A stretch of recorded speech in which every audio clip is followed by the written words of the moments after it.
ایک گاؤں کے ہوٹل میں ایک سیاح داخل ہوا اور مالک سے اس کے ہوٹل کا بہترین کمرہ دکھانے کو کہا۔ مالک نے اسے بہترین کمرے کی چابی دی اور کمرہ دیکھنے کی اجازت دے دی۔ سیاح نے کاؤنٹر پر 5000 کا نوٹ بطور ایڈوانس رکھا اور کمرہ دیکھنے چلا گیا۔ اسی وقت قصبے کا قصاب ہوٹل کے مالک سے گوشت کی رقم لینے آ گیا۔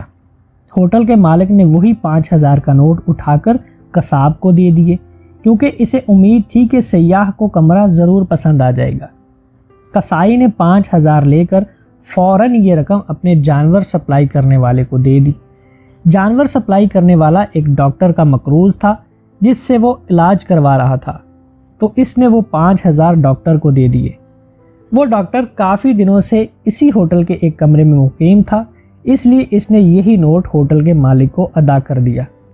وہ 5000 کا نوٹ کاؤنٹر پر ہی پڑا تھا کہ کمرہ پسند کرنے کے لیے سیڑھیاں چڑھ کر گیا ہوا متوقع گاہک اسی لمحے واپس آ گیا اور ہوٹل کے مالک کو بتایا کہ مجھے کمرہ پسند نہیں آیا۔